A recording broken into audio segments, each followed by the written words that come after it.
Disrespect isn't just rude, it's calculated. And if you don't respond the right way, you lose. So what do you do when someone disrespects you? You could ignore it. You could walk away. You could tell yourself to be the bigger person. But Machiavelli wouldn't.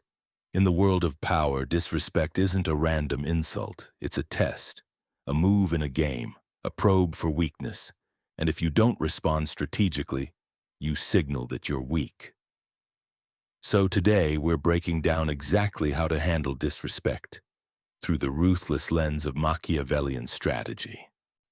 Part 1. Understand the nature of disrespect. First, Machiavelli teaches us to strip away illusions. Disrespect is not random, it's not emotional, it's strategic. When someone disrespects you, whether subtly, publicly, or behind your back, they're doing one of three things. They are testing your power. They are asserting dominance.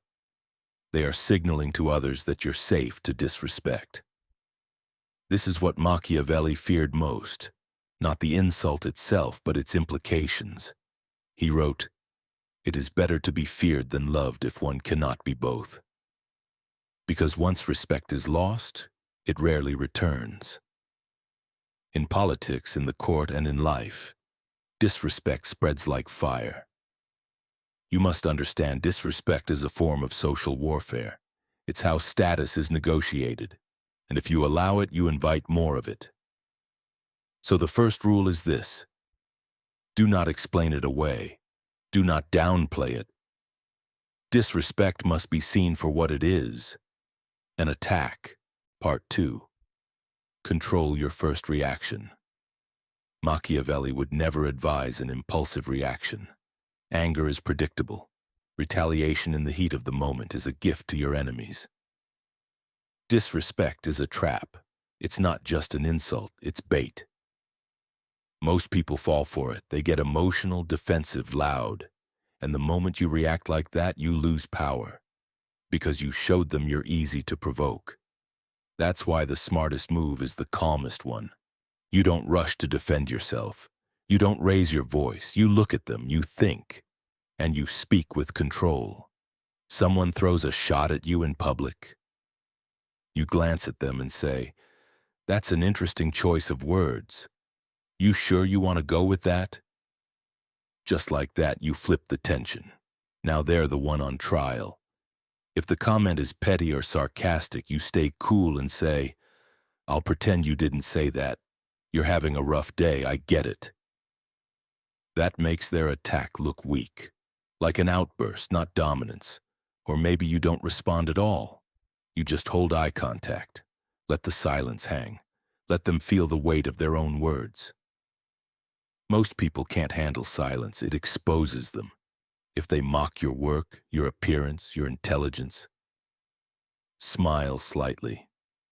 "You're reaching. Try harder next time." Or, "That was cute. Anyway, back to serious things." You're not defending yourself. You're making it clear their opinion holds no weight. And if you want to address it in private, you don't vent. You cut sharp. "I caught what you said earlier. Don't do that again." Short, final. Not a debate, an instruction. When you speak like this, people realize something about you. You can't be rattled. You can't be baited. You're not playing for attention. You're playing for control. And that is what makes you dangerous. Part 3. Choose the battlefield. After you've controlled your reaction, your next move is to choose the battlefield. And this, more than anything, separates the impulsive from the powerful. Because the greatest mistake people make after being disrespected is responding in the wrong place, at the wrong time, in the wrong way. You don't fight where they want you to. You fight where you have the advantage. Machiavelli understood that perception is power. The way others witness your response shapes your reputation more than the insult ever could. So when someone disrespects you, ask yourself, what matters more, being right or being effective? If you respond emotionally in public, you might win the argument, but lose respect. If you lash out in private when everyone expects a composed leader, you lose mystique. But if you wait, plan, and strike surgically, people remember. Let's say someone tries to humiliate you in a meeting in front of peers. They expect a sharp comeback, a defensive scramble. Instead, you remain calm. You let it slide, for now. Later, you discredit their idea, expose a flaw in their work, or make a quiet decision that sidelines them. You don't mention the insult. You don't even acknowledge it. But they feel the consequences, and so does everyone else watching. You just showed that disrespect has a cost. Or say someone spreads rumors behind your back. You don't confront them emotionally. You isolate them from key conversations. You build alliances without them. You turn their name into dead weight. Eventually, they realize they've been excluded. But by the time they notice, it's too late. The network has shifted, and you never had to raise your voice. Choosing the battlefield means choosing not just how you respond, but what story you allow the world to see. It's the difference between a public outburst and a quiet power play, a reactive clash, and a long-term shift in control. Looking petty or looking untouchable. You don't need to win every fight. You need to win the ones that shape your reputation. And reputation is everything. So never meet disrespect on their terms. That's their game. Instead, make them play yours. Because when you respond on your battlefield, on your time, with your weapons, they won't even realize they've already lost. Part 4. Never reward disrespect. One of the most common but costly mistakes people make is this. They reward those who disrespect them, not directly, not obviously, but through subtle concessions, laughing off an insult, continuing to cooperate with someone who crossed the line, staying silent just to keep the peace. Every time you tolerate disrespect, you're teaching the world something about you. You're showing that you can be disrespected without consequence. And once people learn that, they won't stop. Machiavelli warned against this. He believed that punishment must follow offense, not out of emotion, but out of principle. Because when someone breaks the line and suffers nothing for it, the line disappears. Think of it like this. If someone disrespects you and still gets your time, your attention, your collaboration, they've won. They've disrespected you, and you've signaled that it's acceptable. So the rule is simple. Never give rewards, emotional, social, or professional, to those who show you disrespect. That means, don't laugh at their jokes to fit in. Don't keep them close because it's convenient. Don't ignore the insult and hope it goes away. Instead, create distance. Pull back value. Let the doors quietly close behind them. They don't need an announcement. They need absence. You don't punish disrespect with anger. You punish it by making sure the person never gets access to your value again. That is how respect is reestablished, not through confrontation, but through consequences. Because when people see that disrespect leads to loss, not reward, they think twice before crossing you again. Part 5. Turn disrespect into leverage. Disrespect doesn't have to be a setback. In fact, for the strategic mind, it can be a gift. Because when someone disrespects you, they reveal their hand. They expose envy, hidden rivalry, or a desire to challenge your position. And once that mask drops, you're no longer in the dark. Now you know who's watching you closely. Now you know who feels threatened by you. Now you know who thought you wouldn't fight back. This is leverage. Machiavelli would see every slight as useful intelligence, a crack in the wall, a tell in the game. Because while others react emotionally, you use the insult as a signal, an opportunity to reframe power in your favor. When someone tries to undermine you, you let them speak first. You let them get comfortable. Then you use their words, their mistake, their overreach to position yourself stronger. Let them underestimate you. Let them feel bold. Because when the moment is right, you respond in a way that makes them regret they ever opened their mouth. You don't just get even, you get ahead. You expose their insecurity without naming it. You gain support from others who watched it happen. You build alliances with those who saw you remain calm while someone else lost control. Now their disrespect isn't just meaningless, it becomes fuel. It becomes the reason others see you as composed, powerful, unshaken. It becomes the story people tell. He didn't even blink when he was attacked, and now look where he is. That's the essence of Machiavellian thinking. You don't just survive an attack.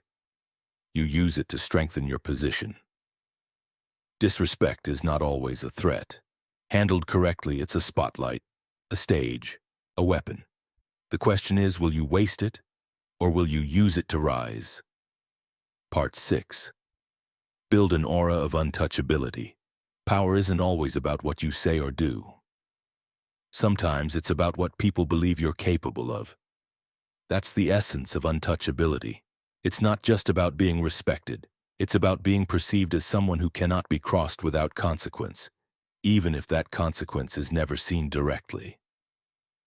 Machiavelli understood that real power often lies in perception, not force.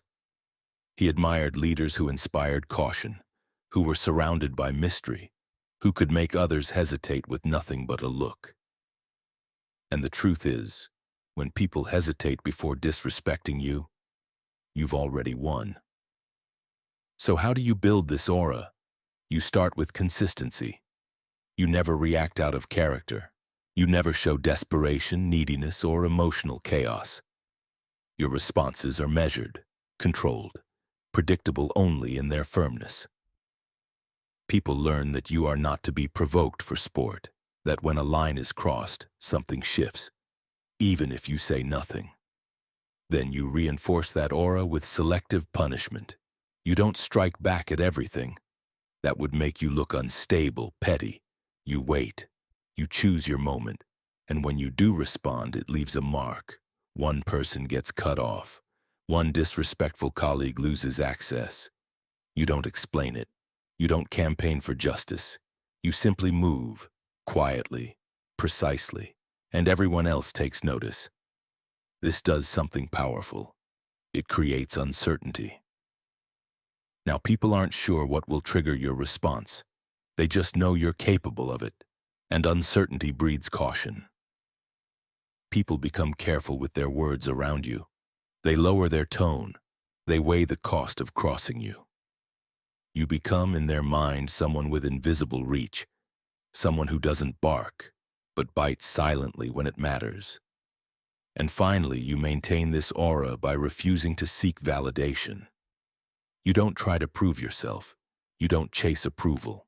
You move with self-containment, because the more you need people to understand your power, the less powerful you look.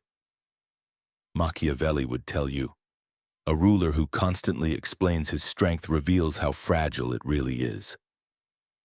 Let them guess. Let them wonder. Let them speak your name with curiosity or caution. You're not here to be liked. You're here to be remembered. Because the moment people see you as untouchable, something extraordinary happens. They stop thinking about disrespect and start thinking about survival. And that's the space you want to live in. Not among equals fighting for attention, but above them, quiet, calm, and unchallenged. Part 7. Outgrow, outclass, outsurvive. Sometimes the best revenge is evolution. Machiavelli wrote, "One change always leaves the way open for the establishment of another." Disrespect can be fuel. Let it remind you. You are not here to be liked. You are here to be respected, to be feared, to be remembered. Let the disrespect sharpen you. Make your boundaries clearer. Build your empire in silence. Then let your results speak louder than any insult ever could. Outgrow their petty games, outclass their cheap shots, outsurvive their need for drama. And when they look up at you from below, they'll understand the price of disrespect. So what do you do when someone disrespects you? You don't react, you respond. You don't retaliate, you strategize. You don't lower yourself, you rise above with fire in your eyes and silence on your tongue. Because as Machiavelli knew, power is never given, it's taken. And once taken, it must be defended. Disrespect is not the end of your power, it's the beginning. The only question is, will you let it define you or will you use it to define your rise?